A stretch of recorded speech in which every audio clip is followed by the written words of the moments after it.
Alam mo ba, Sofia, katatawag lang ni Elisa kanina? Talaga po?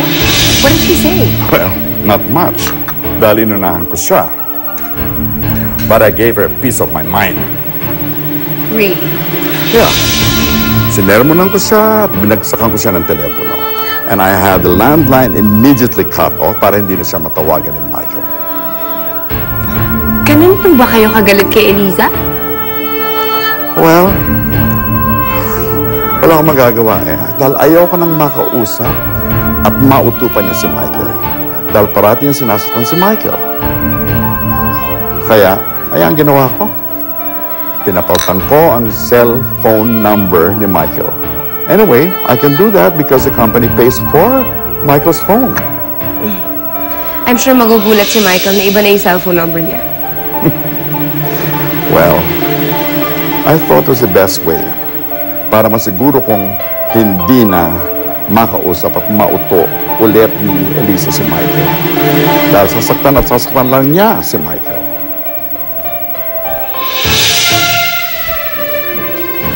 Manny Jun, bakit ko ganito yung cellphone ko?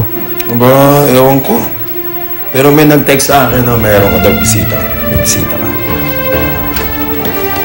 Ah, pasok ko kayo. Sila. Lola Chubby. Michael. Ate! Kamusta ka, Jun? Buti. Siya. Mabuti naman dinalo niyo ako. Pero Lolo, hindi naman ganun kadali yun. Nakalimutan ni Michael si Eliza. I mean, especially staying in this house, ang daming makakapagpaalala kay Michael tungkol kay Eliza. Then, what do you think should I do, Sofia? You know, Lolo, I think Michael needs a break. He needs a vacation. You know, go somewhere far. Yung wala siyang maaalala tungkol kay Eliza. Felicia, bakit dala niyo na yung mga gamit niyo? Ang totoo niya, magpapaalam na kami. Uuwi na kasi kami sa Pangasinan. Bakit? Eh kasi naiilang na kami dito eh. Dahil nga sa sitwasyon yun ni Elisa. Hindi ko alam kung anong nangyayari. Pero basta alam ko, kahit kailan hindi ka pinagtaksilan ni Elisa, hindi niya magagawa yun. Kaya nga ako nandito eh. Para magpaliwanag.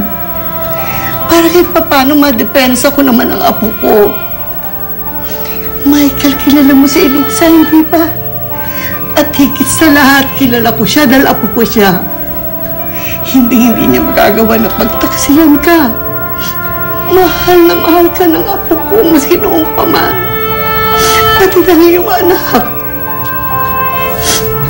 Lola Chubby, kung totoo ho yan, bakit siya kami iniwan ni Nina? Michael, hindi ko alam. Hindi ko alam.